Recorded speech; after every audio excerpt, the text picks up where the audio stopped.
Yes 10th class, good morning. Unit 3 की exercise हम 3.6 पर आए हुए हैं। Solution of a pair of linear equations के हम 3 मेथड्स ऑलरेडी कर चुके हैं।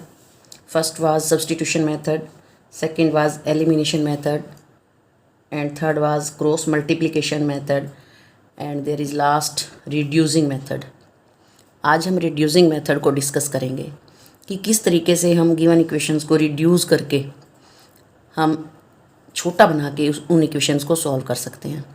तो गिवन स्टेटमेंट है 1/2x plus 1/3y is equal to 2 और सेकंड है 1/3x plus 1/2y is equal to 13/6। तो जो ये x आ रहा है नीचे या ये जो y आ रहा है नीचे, उसको हम आसान तरीके से करेंगे। जैसे 1/2 इंटू 1/x लिख सकते हैं, क्योंकि 1 इंटू 1 1 ही होता है। तो 1/2 इंटू 1/x लिख दिया, 1/3 इंटू 1/y लिख दिया is equal to 2। Same here 1/3 into 1/x लिख दिया प्लस 1/2 इंटू 1/y लिख दिया, दिस इज इक्वल टू 13/6। अब जो ये 1/x है और 1/y है, इसको हम p और q लेट कर लेते हैं कि 1/x की जगह आप p लेट कर लो और 1/y की जगह आप q लेट कर लो। तो जो इक्वेशन नंबर 1 थी वो क्या बन गई, 1/2 into p plus 1/3 into Q is equal to 2। इसी तरह सेकंड बन गई 1/3 into P plus 1/2 into Q is equal to 13/6। अब आप ले लो एलसीएम, 2 और 3 का एलसीएम 6 को 2 से डिवाइड किया 3 1 ज़ार 3, 6 को किया 3 से डिवाइड 2 1 ज़ार 2 और 2 के नीचे कुछ भी नहीं है तो दैट मीन्स है 1, इसके नीचे 1 है। तो 6 को 1 से करेंगे तो 1 1 और 6 को 1 से डिवाइड करेंगे तो 6 आएगा और 6 2 ज़ार 12। ये सब कुछ तो आपको आता है एलसीएम लेके। इसी तरह इधर ले लो, बीच में इक्वल है तो आपका एलसीएम कट जाता है, बीच में इक्वल होता है तो एलसीएम कट जाता है। तो अब हमारे पास दो इक्वेशन नई बनेगी पी क्यू में। एक तो है 3p plus 2q is equal to 12 और 2p plus 3q is equal to 13। अब हमने इन दोनों इक्वेशंस पे कोई भी मेथड लगाना है पीछे से, एलिमिनेशन सब्स्टिट्यूशन कोई भी। तो मैंने आपको कह रखा है बच्चों एलिमिनेशन मेथड को ज़्यादा फॉलो किया करो। तो जैसे इसमें 3 है, इसमें 2, इसमें 2, इसमें 3, तो किसी ना किसी एक को तो इक्वल बनाना पड़ेगा। तो अगर मैं p के कोफिशिएंट्स को इक्वल बनाना चाहूँ तो मैं पहले वाली इक्वेशन जो थर्ड है इसको तो मैं 2 से मल्टीप्लाई कर दूँगी और जो फोर्थ इक्वेशन है इसको मैं 3 से कर दूँगी। अगर मैं इसको 2 से करूँगी तो बनेगा 6p plus 4q is equal to 24। पूरी राइट साइड तक करना है। अब मैं 3 से करूँगी इसको तो 3 2 ज़ार 6, 3 3 ज़ार 9 और 3 13 ज़ार 39। अब दोनों 6p जो है वो पॉजिटिव है, कैंसिल तो तब होंगे, एलिमिनेट तो तब होंगे जब हम इनके साइन चेंज करेंगे। साइन चेंज कर दो तो ये आ गया -5q is equal to minus का 15, 39 में से 24 गया, माइनस से माइनस कट गया तो q आ गया 3। अब Q3 आ गया तो 3 और 4 में से कोई भी इक्वेशन उठाओ और वहाँ पर Q की वैल्यू पुट कर दो तो P निकाल दो। अब P और Q तक हमारा आंसर जो है नहीं आया, हमारा सम ख़त्म नहीं हुआ P और Q, क्योंकि P और Q तो हमने लेट किया था। हमारी गिवन इक्वेशन तो x और y में थी।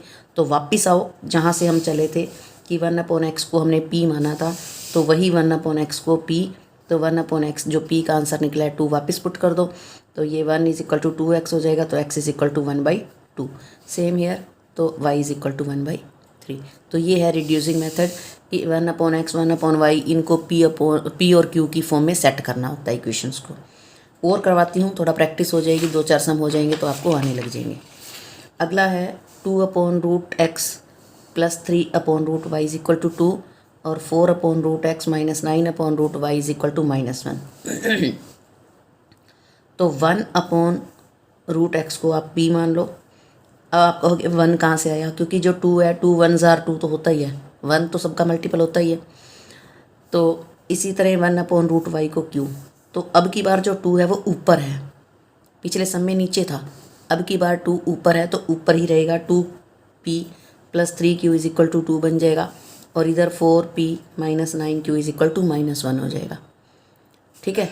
अब देखो यहाँ पर 2, यहाँ पर 4, यहाँ पर 3, यहाँ पर 9, बट एक साइन पॉजिटिव है एक नेगेटिव है, तो क्यों ना हम इसको 3 से मल्टीप्लाई कर लें। तो equation number 3 multiplying equation number 3 को 3 से मल्टीप्लाई किया, इस इक्वेशन को 3 से मल्टीप्लाई किया तो 3 2 ज़ार 6, 3 3 ज़ार 9, 3 2 ज़ार 6 और 4 को एज इट इज़ ले आई मैं ऐसे ही 4q p minus 9q is equal to -1। तो q से q कट गया। ज़रूरी नहीं है कि दोनों को ही मल्टीप्लाई करो, हमने कफिशिएंट इक्वल करने हैं तो आसान जिससे बन जाए, छोटा बन जाए उस तरीके से करो कि 3 से मल्टीप्लाई करूँगी 3 3 ज़ार 9 आ जाएगा। तो पूरी इक्वेशन को करना है। तो यहाँ से p आ गया 1/2, पुट कर दो एक थर्ड और फोर्थ में से तो q आ जाएगा 1/3। अब किसको लेट किया था हमने, p और q, वापस चलो हमने लेट किया था 1/√x को, तो 1/√x को p लिख दो और 1/√y को q। p की वैल्यू क्या थी 1/2, q की वैल्यू क्या थी 1/3। क्रॉस मल्टीप्लाई करो तो √x इज इक्वल टू 2 और √y इज इक्वल टू 3। अब रूट में नहीं निकालना अपने को, तो सॉल्व करना है तो स्केयरिंग बोथ साइड्स कर दो ताकि जो रूट है वो स्केयर से कट जाए। तो इधर 2 का स्क्वायर हो जाएगा तो ये 4 हो जाएगा और इधर 3 का स्क्वायर हो जाएगा तो ये 9। तो ये आंसर है आपका x और y का। उसके बाद आता है हमारा पार्ट नंबर 3। पार्ट नंबर 3 में है 4/x plus 3y is equal to 14 और 3/x minus 4y is equal to 23। प्यारे बच्चों, अब की बार y तो सही है, सिर्फ x है अपॉन में, तो सिर्फ हम एक को भी लेट कर सकते हैं, ज़रूरी नहीं है कि इसको भी हमें लेट करना ही है। अगर ये अपॉन में होता तो लेट करते, अब x है अपॉन में तो 1/x को ही p लेट करना है ओनली। तो ये बन गया 4p plus 3y is equal to 14 और ये 3p minus 4y is equal to 23। तो अब यहाँ पे मैं देख रही हूँ 3 है, यहाँ पे देख रही हूँ मैं 4 है। अगर यहाँ 4 है तो यहाँ 3 है, तो मैंने क्या करना है, यहाँ प्लस है यहाँ माइनस, तो y को इक्वल बनाऊँगी। y को इक्वल बनाने के लिए मैं इसको तो 4 से कर दूँगी 12 बन जाएगा और उसको 3 से कर दूँगी तो 12 बन जाएगा। इसका जो 3 है वो इससे मल्टीप्लाई होगा, जो इसका 4 है वो इससे मल्टीप्लाई होगा। तो 4 से किया 16, 4 से किया 12, 4 से किया 56, 3 से किया 9, 3 से किया 12, 3 से किया 69। अब ऑलरेडी एक पॉजिटिव एक नेगेटिव है, एलिमिनेट हो जाएगा ऐड करने से। ये 25 हो गया, ये 125 हो गया, 5 आ गया। p की वैल्यू 5 पुट करो तो y निकल जाएगा। अब y तो एज इट इज़ है ही है, ये तो और भी काम हमारा आसान बन गया। अब y की वैल्यू निकलेगी, p की भी वैल्यू निकल गई थी, p को वापस रख दो 1/x is equal to p, तो 1/x इज इक्वल टू 5, तो ये 5x हो गया, तो x इज इक्वल टू 1/5 और y का ऑलरेडी निकला हुआ था। उसके बाद है question number part number 4th में है 1/x minus 5/x minus 1 plus 1/y minus 2 is equal to 2, 6/x minus 1 minus 3/y minus 2। देखो यहाँ भी x माइनस 1 है, यहाँ भी x माइनस 1 है, यहाँ भी y माइनस 2 है और यहाँ पर भी y माइनस 2 है। सेम ही होता है, तभी तो लेट करने में इजी हो जाता है सम। तो 1/x minus 1 is equal to p, 1/y minus 2 is equal to q। तो ये हो जाएगा 5p plus 1q is equal to 2, ये बन गया 6p minus 3q is equal to 1। अपने को इक्वल करना है तो यहाँ 3 था, यहाँ 1 है, तो इसको 3 से मल्टीप्लाई कर दो, इक्वेशन नंबर 3 को 3 से, तो 15p 3q is equal to 6। इसको एज इट इज़ ले आओ q से q, तो p का आंसर आ गया। p का उसमें पुट कर दो 3 और 4 में से q, वापस पुट कर दो किसको किया था हमने p और किसको हमने किया था q, तो इससे आपका आंसर आ जाएगा। यस। उसके बाद है पार्ट नंबर 5th। जो पार्ट नंबर 4 था बच्चों, वो सेम एग्जाम्पल भी है आपकी बुक में, एज इट इज़ एग्जाम्पल है, एक बार उसको भी देख लेना।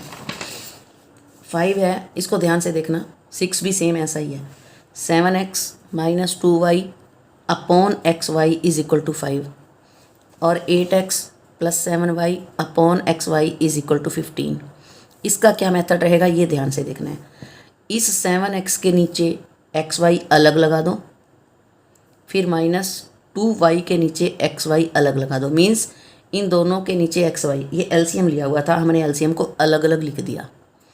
इसी तरह इधर 8x के साथ xy अलग लगा दो, 7y के साथ xy अलग लगा दो।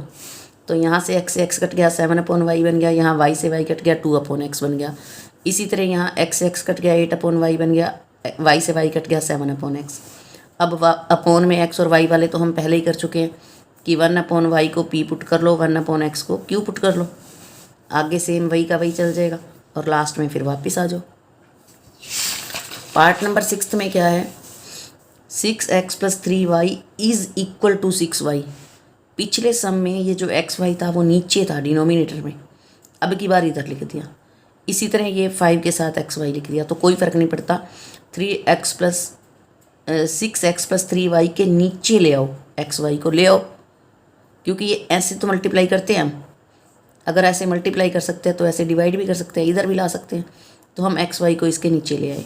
इसी तरह इसमें भी हम xy को नीचे ले आए, फिर इसके साथ अलग, इसके साथ अलग, इसके साथ अलग, इसके साथ पिछला सम बन गया। ठीक है, 1/y को p पुट करो, 1/x को q पुट करो। आगे एलिमिनेशन मेथड आपको आता है सारा, तो ये इसके आंसर आ जाएंगे। तो 6th पार्ट तक आपने ये करना है। ठीक है, thank you, have a nice day.